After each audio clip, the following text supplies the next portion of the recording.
بسم اللہ الرحمن الرحیم۔ السلام علیکم۔ نیوز انالیسز کی ایک نئی ایپیسوڈ کے ساتھ میں ہوں سید عارف بہار۔ ناظرین، میری خواہش ہوگی کہ گفتگو کے آغاز پر آپ اس چینل کو سبسکرائب کریں اور بیل آئیکن پر کلک کریں تاکہ ہمارے درمیان گفتگو کا یہ جو ربط و تعلق ہے یہ قائم اور برقرار رہ سکے۔ ناظرین، ایک زمانہ ہوتا تھا کہ جب ہم نے بھی صحافت کا آغاز کیا 90 کی دہائی کے اوائل میں، تو بھارت میں بہت سی معتدل اور متوازن آوازیں صحافت کی دنیا میں، لکھنے کی دنیا میں موجود ہوتی تھیں۔ خشونت سنگھ، کلدیپ نیر، منی شنکر آئر، سی راجا موہن، ایم جے اکبر، سیما مصطفیٰ، جسٹس تارکنڈے اور اس طرح کی شخصیات کی جو اخبارات میں جب حالات کا تجزیہ کرتے تھے، برصغیر کے حالات کا تجزیہ کرتے تھے، پاکستان، بھارت اور کشمیر کے معاملات کا تجزیہ کرتے تھے، تو وہ گو کہ ان کے اندر کا جو بھارتی شہری ہے یا باشندہ ہے وہ پوری طرح زندہ رہتا تھا، لیکن بہرحال تب بھی ان کی سوچ میں ایک توازن ہوتا تھا، ایک اعتدال ہوتا تھا، اس سے کچھ نئی بات پڑھنے کو ملتی تھی۔ شاید یہ گئے زمانوں کی بات تھی۔ اب جو بھارت کا ایک ہندوتوا کی جب سے لہر آئی ہے، اس لہر میں کچھ تو ایسی معتدل اور متوازن اور تاریخ میں پر گہری نظر رکھنے والی اور مشاہدہ کرنے والی تاریخ کا قریب سے ایسی شخصیات یا تو جہان فانی سے کوچ کر گئی ہیں یا وہ ہندوتوا کی لہروں کے آگے جم کر کھڑا نہ رہ سکی ہیں، یا انہوں نے اپنا ٹریک بدل دیا، یا پھر وہ غیر مؤثر ہو کر رہ گئی ہیں۔ ماضی کی انہی آوازوں میں ایک آواز آج بھی پوری طرح گونج رہی ہے، اور وہ ہے پروین ساہنی کی، جو ایک معروف دانشور ہیں، مصنف ہیں، کئی کتابوں کے مصنف ہیں، پاکستان، بھارت، چین، کشمیر پر کے حالات پر بڑی گہری نظر رکھتے ہیں اور مسلسل اپنے متوازن اور معتدل خیالات کا اظہار کرتے ہیں۔ کل ان کی ایک اہم ٹویٹ آئی ہے کشمیر کے حوالے سے اور پاک بھارت تعلقات کے حوالے سے۔ ان کا کہنا ہے کہ میں فاروق عبداللہ کا بہت احترام کرتا ہوں، لیکن وہ جو کشمیر، واجپئی کی کشمیر لیگیسی کی بات کرتے ہیں، مجھے اس سے اتفاق نہیں۔ وہ اسی ٹویٹ میں لکھتے ہیں کہ کشمیر کے ایک حریت رہنما پروفیسر عبدالغنی بھٹ صاحب نے مجھے بتایا تھا کہ اگر 2004 میں واجپئی انتخابات جیت جاتے تو مسئلہ کشمیر حل ہو گیا ہوتا۔ پروین ساہنی جہاں واجپئی کی کسی لیگیسی کے وجود سے انکار کرتے ہوئے اسے محض ایک نعرہ قرار دیتے ہیں، وہیں وہ بھٹ صاحب کے اس تجزیے سے بھی اختلاف کرتے ہوئے نظر آتے ہیں۔ پروین ساہنی ایک دور اندیش اور جہاں دیدہ شخصیت ہیں، تو ان کی طرف سے واجپئی کی کسی کشمیر لیگیسی کا، واجپئی کی کسی کشمیر ورثے اور وراثت کا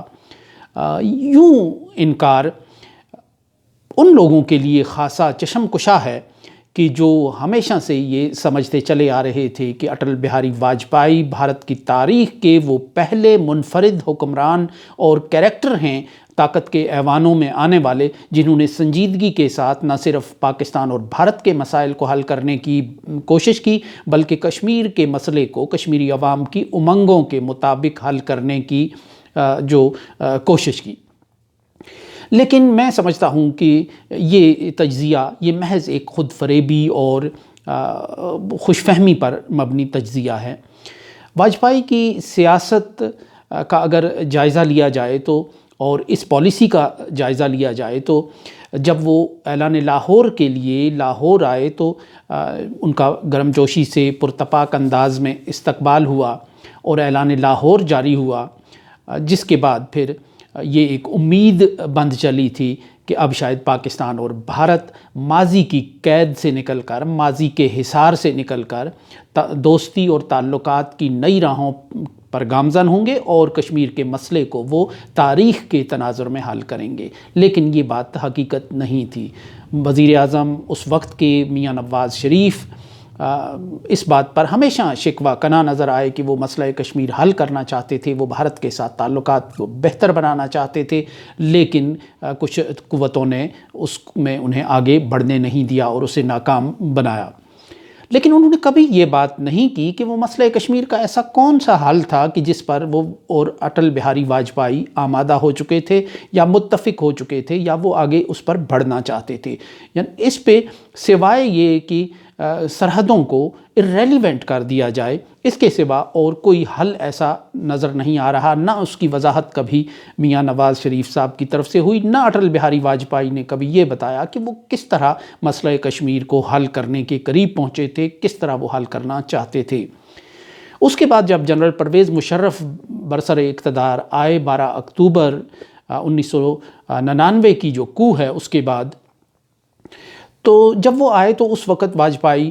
نالاں سے تھے، روٹھے تھے، اکھڑے تھے پاکستان سے. لیکن سارک کانفرنس میں پھر جنرل پرویز مشرف نے ایک اچانک ان کو مصافحہ کیا. وہ اپنی نشست سے اٹھے اور واجپئی کی طرف آگے بڑھے اور ایک مصافحہ کیا، جس سے پھر دلوں کی کدورتیں اور دوریاں جو ہیں وہ کم ہونے لگیں. اور وہ جو پیس پروسیس جس کے بارے میں کہا جاتا ہے کہ مسئلہ کشمیر کے حل کی طرف جانا تھا، وہ پیس پروسیس اس مسافے کے بعد دوبارہ شروع ہو گیا. لیکن کچھ ہی عرصے کے بعد پھر جو واجپئی کی حکومت ہے 2004 کے انتخابات میں اٹل بہاری واجپئی کامیاب نہیں ہو سکے اور اس کے نتیجے میں کانگریس کی حکومت آئی. منموہن سنگھ وزیر اعظم بنے اور منموہن سنگھ نے پھر اس پیس پروسیس کو آگے بڑھانے کی ایک کوشش کی. یہاں جب ہم دیکھتے ہیں تو یہاں جنرل پرویز مشرف نے 4 نکاتی فارمولہ پیش کیا کشمیر کے حوالے سے. لیکن یوں لگتا ہے کہ یہ فارمولہ یک طرفہ ہی رہا، کیونکہ اس فارمولے کی تائید میں بھارت کی طرف سے سرکاری سطح پر کوئی تائیدی بات کبھی سامنے نہیں آئی. ہمیشہ سے بھارت کی طرف سے ایک گہری اور معنی خیز قسم کی خاموشی اس پہ اختیار کی گئی. اور یوں جب یہ پیس پروسیس آگے چلنے لگا منموہن سنگھ کے دور میں، تو یہ اس کے خد و خال بڑی حد تک پاکستان کی حد تک ابھرے، لیکن بھارت کی طرف سے کوئی وضاحت اس معاملے میں نہیں ہوئی. نہ واجپئی کے دور میں کوئی واضح نقشہ سامنے آ سکا بھارت کی طرف سے، نہ منموہن سنگھ کے دور میں کوئی ایسی واضح تصویر سامنے آئی کہ پاکستان اور بھارت اس حل کی طرف بڑھ رہے تھے. وہ کہ جنرل پرویز مشرف کے دور کے وزیر خارجہ خورشید محمود قصوری کئی انٹرویوز میں بھی یہ بات کہتے رہے ہیں، اور اپنی کتاب میں بھی انہوں نے یہ بات لکھی ہے کہ دونوں ملک جو ہے بالکل مسئلہ کشمیر کے حل پر متفق ہو گئے تھے اور معاہدے پر دستخط ہونا باقی تھے کہ وکلا تحریک شروع ہو گئی، جس کے نتیجے میں یہ ساری بساط جو ہے وہ الٹ کر رہ گئی. لیکن انہوں نے بھی جو بالوضاحت وہ ایسی بات نہیں کر سکے کہ مسئلہ کشمیر کا یہ فارمولہ اور یہ حل جو ہے اس پر تمام فریق یعنی دونوں فریق اور کشمیری عوام متفق ہو چکے تھے. تو ایسی ایک صورتحال میں یعنی واجپئی کے زمانے میں جو اور جو آئی بی کے سربراہ تھے اور کشمیر سے متعلق بھارت کی جو ریاستی پالیسیز ہیں ان کو آگے بڑھاتے تھے، کشمیر میں ایک زمین ہموار کرتے تھے، ذہن ہموار کرتے تھے، اس حوالے سے اے ایس دولت آج بھی وہ تحقیق و تصنیف و تالیف کے ساتھ وابستہ ہیں. وہ بھی اپنی کتاب کشمیر دا واجپئی ایئرز میں واجپئی کی کشمیر پالیسی پر اور اس دور کے جو سٹیپس لیے تھے، جو پیس پروسیس چلا تھا اس پر، اور جو کشمیر میں ایک بات ہوئی تھی، جو پاکستان کی جو وہاں پالیسیز تھیں کشمیر کے اندر یا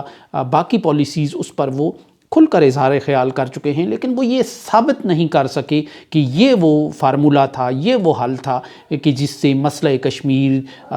دائمی طور پر اور کشمیری عوام کی امنگوں کے مطابق حل ہونا تھا. اس چیز سے اگر ہم اس سارے سفر پر روشنی ڈالیں تو پروین ساہنی کی اس بات کو تقویت ملتی ہے کہ اٹل بہاری واجپئی کا کوئی یعنی کشمیر پر کوئی ان کی ٹھوس لیگیسی اور کشمیر پر کوئی ان کی ٹھوس جو ہے وہ ورثہ وہ پیچھے چھوڑ گئے ہیں. اگر ہم اٹل بہاری واجپئی کی پالیسی کا جائزہ لیں اور اعلان لاہور سے ہی لیں، اور اعلان لاہور سمیت ان تمام واقعات پر میں متعدد بار جو ہے اس وقت سے ہی لکھتا چلا آیا ہوں اور میں نے بہت اس پہ لکھا ہے، ہر موڑ پر، ہر واقعے پر. تو جو اعلان لاہور کے بعد جو واجپائی کی جو پالیسی تھی وہ اس لحاظ سے منفرد تھی کہ وہ ایک سخت گیر طبقے سے سامنے آئے، اور انہوں نے نعرے ضرور لگائے، انسانیت، کشمیریت اور جمہوریت کی بنیاد پر مسئلے کو حل کیا جائے گا، لیکن وہ کبھی ان کی وضاحت نہیں کر سکے، وہ اس کو کوئی امپلیمنٹ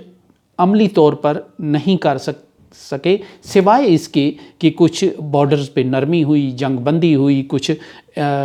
ماضی کی جو منجمد جو روایات تھی ان میں کوئی تبدیلی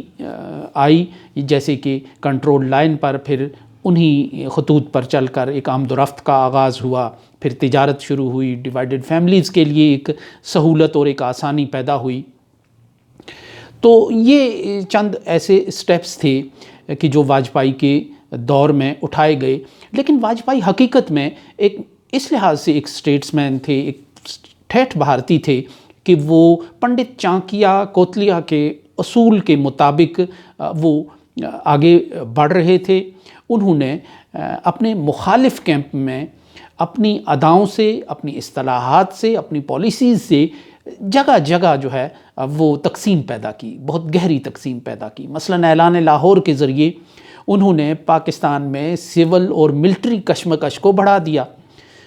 نواز شریف کے ساتھ جپھی ڈالی، نواز شریف کے ساتھ ہاتھ ملایا۔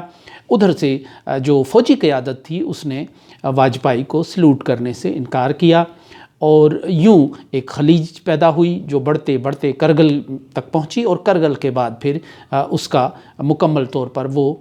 پھر باقاعدہ ایک تقسیم کی صورت میں ابھری، اور اس کے نتیجے میں جنرل مشرف کی حکومت قائم ہوئی اور نواز شریف کو اقتدار سے محروم ہونا پڑا۔ واجپائی کی ہی پالیسی کے نتیجے میں ایک تقسیم اور ابھری، اور وہ تقسیم تھی کشمیر کی مسلمہ سیاسی قیادت کل جماعتی حریت کانفرنس میں۔ واجپائی نے جب حریت کانفرنس کو مذاکرات کی دعوت دی، یا جو گراؤنڈ ہموار کی پیچھے بیٹھی ہوئی اے ایس دولت جیسے حکمت کاروں کے ذریعے، اس کے نتیجے میں ایک اختلاف رائے پیدا ہوا حریت کانفرنس میں، جو ایک سول ریپریزنٹیٹیو تھی آزادی پسند قوتوں کی، آزادی پسند قوتوں کا ایک متفقہ خیمہ تھا۔ اس کے اندر سوچ پیدا ہوئی، اور جب پھر ملاقات ہوئی حریت کانفرنس کے وفد کی، تو اس میں کچھ لوگوں نے انکار کیا۔ سید علی گیلانی صاحب انکاری ہوئے دلی جانے سے، اور جو باقی لوگ ہیں میر باعث عمر فاروق صاحب، وہ وہاں گئے اور انہوں نے واجپائی سے ملاقات کی، لیکن یہ حریت کانفرنس کے جو تابوت ہے اس میں یہ آخری کیل ثابت ہوئی، اور حریت کانفرنس اس کے بعد دو دھڑوں میں بٹ گئی، جس کے تقسیم کے آثار پہلے کبھی دکھائی نہیں دے رہے تھے۔ ایک اور تقسیم واجپائی کے دور میں ملیٹنسی کے اندر آئی۔ اس وقت حزب المجاہدین کشمیر کی سب سے بڑی مسلح تنظیم تھی، اور اسے ایک انڈیجنس تنظیم کے طور پر مغربی ممالک بھی تسلیم کر رہے تھے۔ جو واجپائی کی پالیسی کے تحت جب ایک حزب المجاہدین کو سیز فائر پر آمادہ کیا گیا، اور اس میں پاکستان کا بھی ایک رول تھا اور امریکہ کا بھی ایک رول تھا، اور ایک اس سارے سسٹم کو ایک کسی سسٹمیٹک انداز سے اس سارے نیٹ ورک کو لپیٹنا مقصود تھا، تو وہ جب عبد المجید ڈار صاحب نے سری نگر میں پریس کانفرنس کی،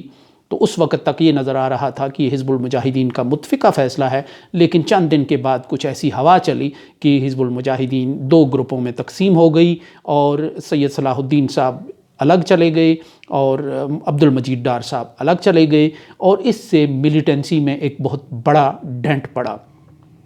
اور یوں ملیٹنسی کی ایک سب سے جو طاقتور اور داخلی شناخت کی حامل تنظیم تھی وہ تقسیم ہو کر رہ گئی۔ ایک تیسرا جو ایک تقسیم ابھری وہ کشمیری رائے عامہ میں ابھری۔ اس وقت 2002 کے لوک سبھا انتخابات میں، اس وقت تک کشمیر کی رائے عامہ انسانی حقوق کی خلاف ورزیوں کے حوالے سے بہت سینسٹیو اور ٹچی تھی، اور وہ سمجھتے تھے کہ بھارت نے انہیں بہت بری طرح مارا ہے، قتل کیا ہے، برباد کیا ہے، اور وہ بھارت کے اس سسٹم کا جسے یعنی اس کی کلہاڑی کا دستہ نہیں بنیں گے، اس کے سسٹم کو دوبارہ دوام بخش کے بقا دے کر یا اس کو دوبارہ کھڑا کر کے وہ الیکشن سے بائیکاٹ کرتے تھے، دور رہتے تھے۔ لیکن ان انتخابات میں پہلی دفعہ کشمیر کا عام آدمی لمبی قطاروں میں نظر آیا اور یوں لگ رہا تھا کہ برضا و رغبت کشمیر کے لوگ ایک تجربہ کرنا چاہتے ہیں کہ ایک دوبارہ ایک نئی نسل جو ہے وہ تجربہ کرنا چاہتی ہے انتخابات کے بعد۔ ایک وہ نسل تھی جو 1987 میں اس تجربے سے ناکام تجربے کے بعد ملیٹنسی کی طرف آئی تھی، اور ایک وہ نسل تھی جو یہ دوبارہ اس کا ذائقہ چکھنا چاہتی تھی۔ یہ کشمیر کی رائے عامہ میں ایک تقسیم ابھری۔ پھر جنرل پرویز مشرف جب پاکستان کے حکمران بنے تو ایک اور تقسیم ابھری، وہ تقسیم تھی پاکستان کی اسٹیبلشمنٹ میں۔ یعنی پاکستان میں جنرل پرویز مشرف یہ چاہتے تھے کہ بھارت کے ساتھ پیس پروسیس کو آگے بڑھایا جائے، واجپائی کے راستے پر چلتے ہوئے اس کام کو نبھایا جائے، آگے بڑھایا جائے۔ لیکن وہیں اسٹیبلشمنٹ میں ایک طاقتور سوچ ایسی تھی کہ بھارت کے ساتھ اس طرح کی کوششوں کا کوئی نتیجہ نہیں نکلنا، یہ بے اثر رہنا ہے، اور اس کے نتیجے میں صرف بھارت ہی کچھ حاصل کر پائے گا، نہ تو کشمیریوں کو زمین پر کچھ ملے گا، نہ پاکستان کے ہاتھ کچھ آئے گا۔ عملاً کیفیت یہی تھی کہ اس پیس پروسیس کے اثرات کشمیر میں کہیں بھی نظر نہیں آ رہے تھے۔ 2005 میں نے خود دیکھا کہ کشمیر میں ظلم و جبر کا بازار پوری طرح گرم تھا، لیکن ٹھنڈے ایوانوں میں امرتسر، لاہور، دلی اور اسلام آباد کے سیمیناروں میں، ہالوں میں بیٹھ کے لوگ جو ہے وہ پیس کی بات کر رہے تھے، پیس پروسیس کی بات کر رہے تھے، ہیلنگ ٹچ کی بات کر رہے تھے، لیکن سری نگر میں جبر و تشدد کا وہی ماحول تھا۔ اسٹیبلش پاکستان کی طاقتور حیت مقتدرہ کے درمیان ان دو سوچوں کا جو اختلاف ہے وہ جنرل پرویز مشرف کو بالآخر لے ڈوبا۔ ان سے پہلے کمانڈ سٹک چھن گئی، پھر ان سے رفتہ رفتہ اقتدار بھی چھنتا چلا گیا۔ یہ وہ پالیسیز تھیں، اور اس لحاظ سے جو اگر خورشید محمود قصوری کی اس بات کے ساتھ جوڑ کر اس کو دیکھا جائے کہ جو معاہدے میں صرف 3 ماہ باقی تھے اور جنرل پرویز مشرف کی حکومت الٹ گئی یا وکلا تحریک شروع ہو گئی، تو اس کو سمجھنا آسان ہوگا کہ پاکستان کی اسٹیبلشمنٹ میں ایک گہری سوچ کی جو ایک تقسیم ہے وہ اس پالیسی کے نتیجے میں ابھری۔ تو اٹل بہاری واجپائی اس لحاظ سے یہ کہہ سکتے ہیں کہ وہ ایک محب وطن بھارتی تھے، وہ ایک محب وطن اور مدبر بھارتی تھے کہ جنہوں نے بھارت کے مفادات کا بہت خوبصورتی کے ساتھ دفاع کیا، اور اپنے مخالف کیمپ میں نیچے سے اوپر تک ایک تقسیم در تقسیم کی وہ کیفیت اور وہ اس کی کا منظر جو ہے وہ بناتے چلے گئے، جس کے نتیجے میں پھر ان کے جو حریف تھے یا جو مخالف کیمپ تھا اس میں ایک افراتفری اور مستقل انتشار کی ایک کیفیت پیدا ہوئی۔ یہ اس اینگل سے اگر ہم دیکھیں تو اٹل بہاری واجپائی کے حوالے سے جو بات پراوین ساہنی کہہ رہے ہیں کہ ان کا جو پیس پروسیس تھا، ان کی جو کشمیر لیگیسی تھی، وہ محض انسانیت، کشمیریت، جمہوریت 3 الفاظ کا مجموعہ اور ایک نعرہ تھا۔ گراؤنڈ پر اس کے آثار اور اس کے اثرات نظر نہیں آتے، اور نہ اس بات میں کوئی بہت بڑی حقیقت ہے کہ اگر واجپائی ایک بار پھر جیت جاتے اور 2004 میں کانگریس کی بجائے ان کی حکومت آتی اور منموہن کی بجائے واجپائی ایک بار پھر وزیر اعظم ہوتے، تو مسئلہ کشمیر حل ہوا ہوتا، کیونکہ واجپائی کے پورے دور میں مسئلہ کشمیر کے واضح حل کی کوئی شکل، کوئی خاکہ ہمیں دکھائی نہیں دیتا۔ اس کے ساتھ ہی اجازت دیجیے، اللہ نگہبان۔